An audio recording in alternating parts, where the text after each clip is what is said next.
Racist cop stops black doctor. Then learns she's racing to save a life, the surprise ending. On a quiet, dimly lit highway, Officer Ethan Carter was nearing the end of his night shift. At 42 years old, he was a seasoned officer, known for his sharp instincts and unwavering sense of duty. However, years of experience had also hardened him, making him skeptical of nearly everyone he encountered on the road. As he sipped his lukewarm coffee, the familiar silence of the night was suddenly broken by the sound of a car speeding past. His eyes darted to the silver sedan, its headlights cutting through the darkness like a blade. The speed was excessive, far beyond the limit, and something about the way the vehicle moved made his instincts kick in. Without hesitation, he flicked on his sirens and accelerated. His patrol car roared to life, closing the distance between him and the speeding driver. Behind the wheel of the silver sedan was Dr. Emily Parker, a 38-year-old cardiothoracic surgeon who had spent the last 14 hours in the operating room. She barely had time to process her exhaustion before receiving the urgent call. An 8-year-old girl at St. Mary's Medical Center was in critical need of a heart transplant. The donor heart, freshly retrieved, was waiting for her at the city airport. Time was everything. Every minute that passed increased the risk of the organ becoming unusable. Emily had no choice. She grabbed her medical bag, double-checked the preservation unit holding the heart, and bolted for her car. She knew the route by heart: 10 miles to the airport, no stops, no distractions. She tightened her grip on the steering wheel, eyes darting between the road and the digital clock on the dashboard. 12 minutes left. She pushed the accelerator a little harder. Then, the sirens. Her heart pounded as red and blue lights flooded her rearview mirror. No, not now. She knew the law, she had to pull over. But the sense of urgency inside her screamed otherwise. Could she afford to stop? Would the officer understand? Would he listen? Taking a shaky breath, she made the only choice she could. She eased the car onto the shoulder of the road, her fingers trembling as she reached for her identification. The patrol car pulled up behind her, its headlights illuminating her rear window. Ethan stepped out, his boots crunching against the gravel. His expression was firm, unreadable, as he approached the driver's side. He tapped the window, his voice sharp and commanding. "License and registration." Emily's pulse raced. She quickly lowered her window, her voice rushed but desperate. "Officer, please, I'm Dr. Emily Parker. I'm on my way to pick up a donor heart for a child. A little girl is waiting, and I have." Ethan's eyes narrowed as he glanced at the black bag on her passenger seat. His grip on his belt tightened. "What's in the bag?" he asked, suspicion lacing his tone. Emily swallowed hard. She could already see it in his face. He didn't believe her. Officer Ethan Carter stood firm, his expression unreadable as he waited for an answer. His question had been simple, yet the woman in front of him hesitated. "What's in the bag?" Emily Parker swallowed hard. She could see it in his face: doubt, suspicion, a mind already made up. She had dealt with skeptics before, but never in a situation where every second counted. Her hands tightened around the steering wheel as she tried again. "Officer, please listen to me. I'm a surgeon. There's a donor heart in that bag, and I only have minutes to get it to the hospital." Ethan's eyes flickered to the black medical bag resting on the passenger seat. It was large enough to hold just about anything. Drugs. Stolen goods. A weapon. His jaw tensed. He had heard every excuse in the book, and this one sounded just as convenient as the rest. He had seen people lie to his face without blinking. Why should this woman be any different? His grip on his flashlight tightened. "You expect me to believe that?" His voice was laced with doubt. "At this hour? Speeding like that? You're telling me there's a heart in that bag?" Emily let out a shaky breath, frustration rising in her chest. "Yes. And if you open it, the sterilization will be compromised. That child will die," she pleaded, hoping, praying, he would hear the desperation in her voice. But Ethan wasn't ready to listen. He had been here before. 3 years ago, he had pulled over another driver, a young black man speeding recklessly down the highway in the middle of the night. That stop had ended in tragedy. His 17-year-old son had died because of that man, a hit and run that left his life in pieces. The driver had fled, was never caught, and Ethan had been left to bury his only child. Since then, every reckless driver at night felt like a threat, a symbol of his pain. And now, here was this woman, black, speeding, and acting suspicious. He didn't care that she was wearing scrubs. He didn't care that she spoke with the urgency of someone telling the truth.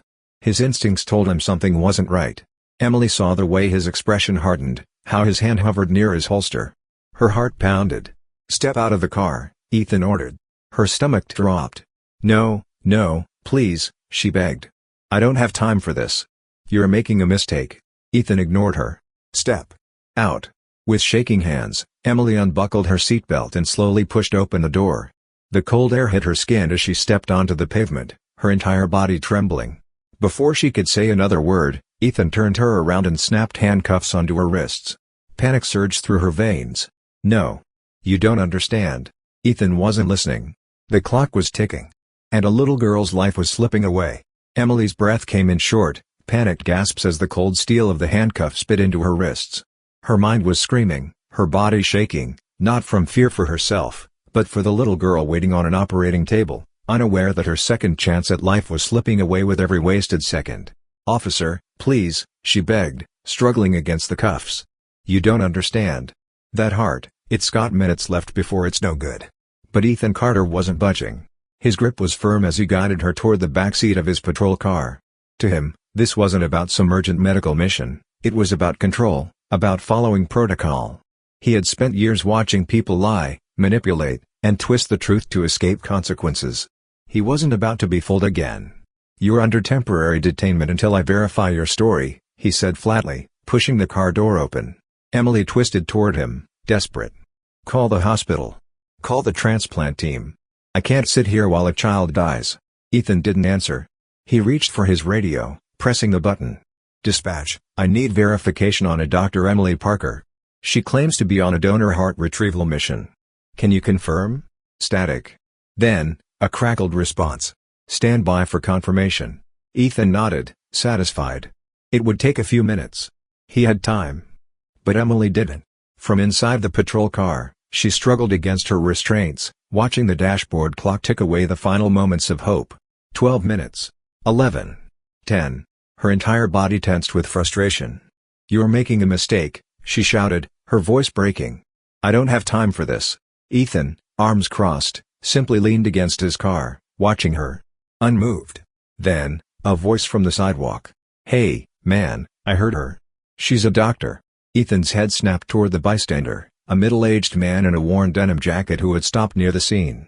He had heard everything. She's telling the truth. I read about a transplant happening tonight. The man added, stepping closer. Ethan's jaw tightened. Sir, step back. No, you step back. The man shot back, his voice rising. You're wasting time while a kid is dying.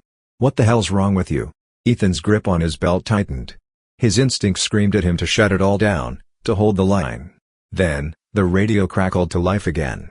Officer Carter, urgent update. Dr. Parker's credentials confirmed.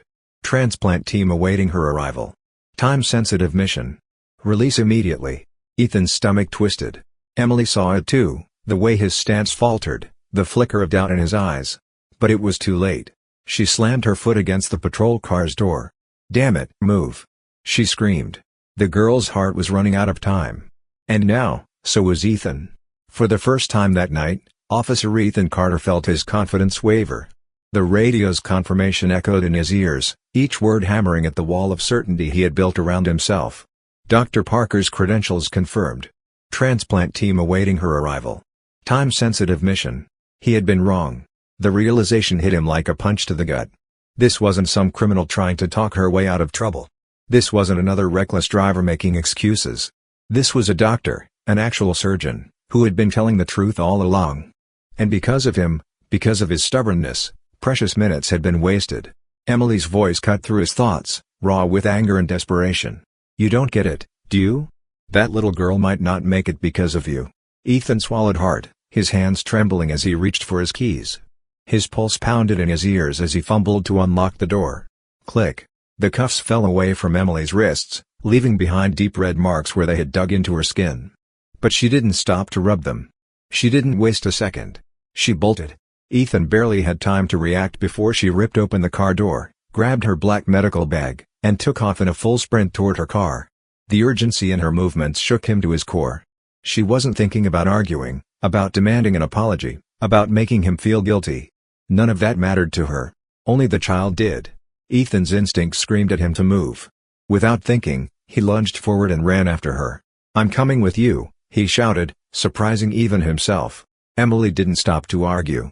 She threw herself into the driver's seat, slammed the door shut, and fired up the engine. tires screeched against the asphalt as she whipped the car back onto the highway, speedometer needle jumping as she pushed the limits.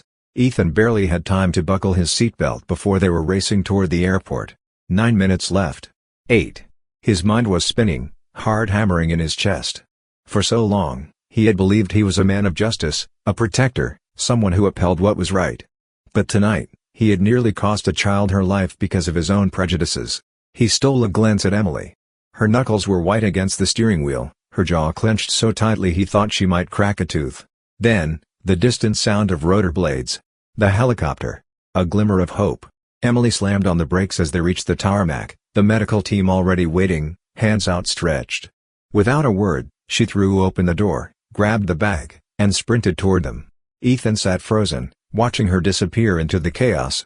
His breath was shaky. For the first time in years, he wasn't sure who he was anymore.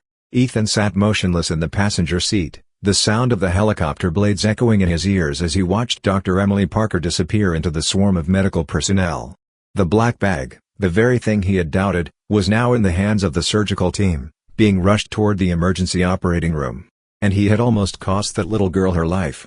The weight of his actions pressed down on him, suffocating. He had spent years believing he was protecting the law, upholding justice, doing what was right. But tonight, he had been the obstacle.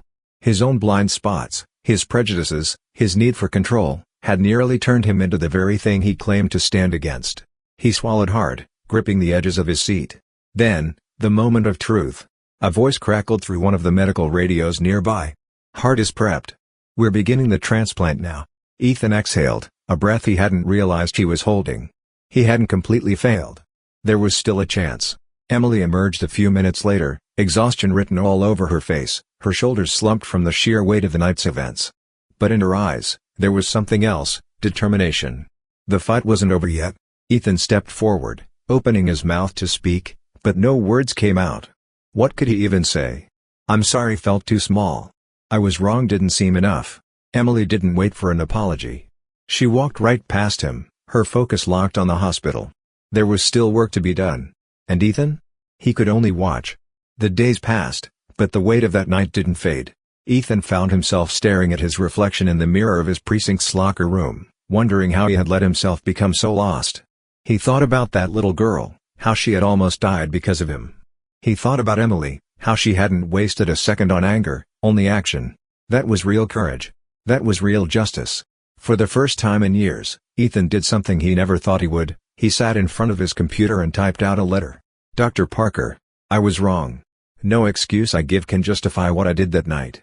I let my own judgment cloud the truth, and I wasted time that you didn't have. That little girl deserved better. You deserved better. I can't change what happened, but I can change what happens next. I want to be better. I will be better. Thank you for not giving up, even when I failed you. Ethan Carter." He didn't sign it with his badge number. He didn't need to. Weeks later, Emily received the letter. She read it once. Then again. A slow breath left her lips. Change didn't come easy. But sometimes, it started with a single step.